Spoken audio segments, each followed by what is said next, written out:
Hi everyone, this is Dan, and this is Star Wars number 70 from Marvel Comics.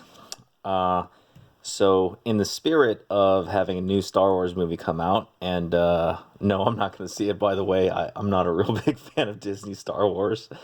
But I wanted to try these out because I had heard that these Star Wars comics from the past were actually a little bit underrated. So I kind of went through and decided to pick up a couple ones. In this case, I was recommended to go check out Jo Duffy's writing on it, so that's why I have this guy. And I can say it's pretty entertaining, actually. It's pretty interesting. I don't know how I feel about just non-movie Star Wars stuff. I'm a big fan of the original trilogy. I never really got into the extended universe or any of that other stuff, so picking up a comic for the first time will be interesting. And well, it was interesting, and this is it. So the story is the Stenix Shuffle, and you have Luke and Lando piloting the Millennium Falcon, and they're heading over to this this planet. I believe it's called Stenos, and they're kind of recapping what happened. So this is just what happened in Empire Strikes Back. Han gets frozen carbonite, and then they get Boba Fett, and also the other two hunters, Bosk and IG-88. And then you kind of get the whole reason why they're doing it and what they're looking for. I'm actually really surprised. This dialogue, it sounds like the characters. It sounds exactly like what the characters you'd think, having watched the movies, would talk like. So I got to give Jo Duffy props on that.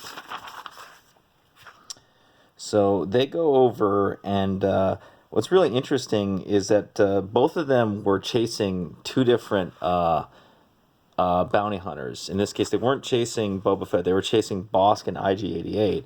And they both ended up following them to the same place and rendezvousing.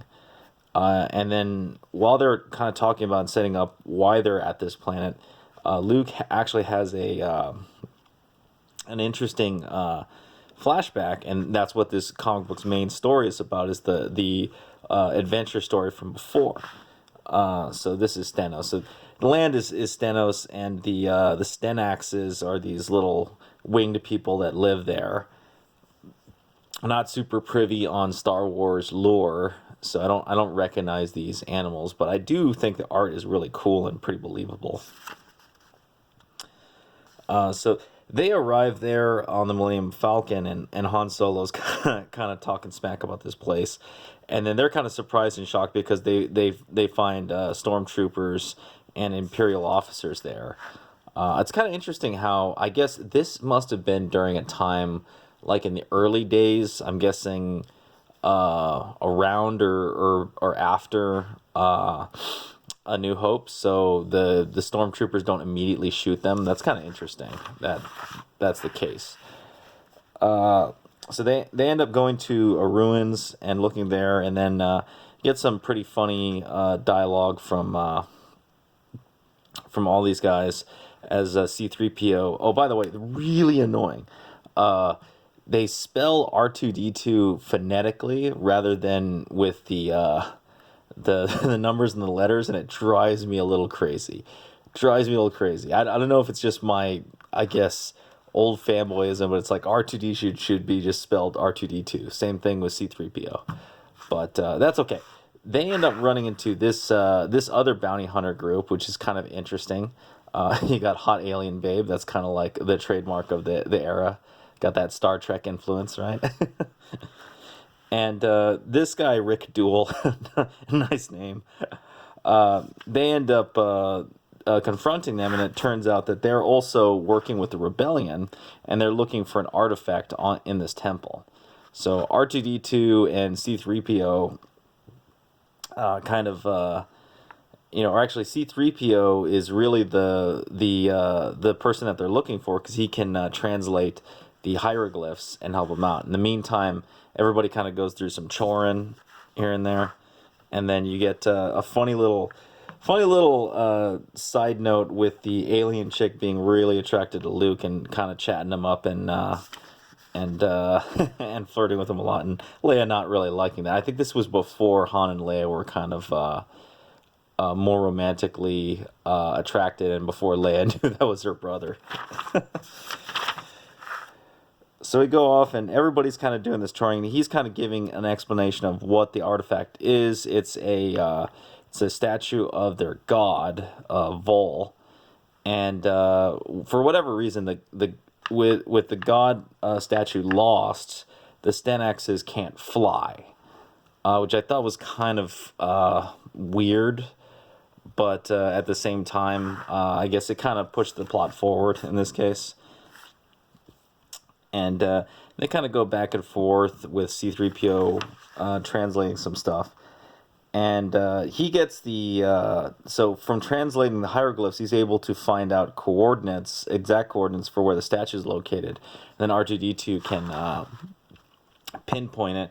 And then they go through the rubble, or actually, Han goes to get some tools to go clear out the rest of this. In the meantime, they almost have like a close encounter with the Imperial officer. And eventually they finally get the statue, and surprise, surprise, the bounty hunter group betrays them. And you get a little bit of fun.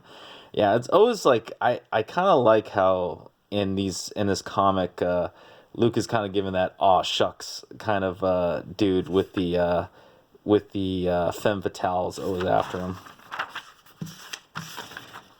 Anyhow, the Empire gets led to them, and they get into a big blaster fight, trying to get in and out. And thankfully, so not really explained very well here, but one of the Stenaxes kind of overhears Han and this dude's conversation about the God statue, and they actually fly out and save the day. Stopping the stormtroopers right here. Kind of a little bit contrived, a little bit convenient for me. I felt this was okay. Anyhow, they end up, telling them where the rest of the Empire is, and the Empire double crosses the bounty hunter group, getting the statue before they get attacked, and then our heroes fly away in the Millennium Falcon and get the hell out of there.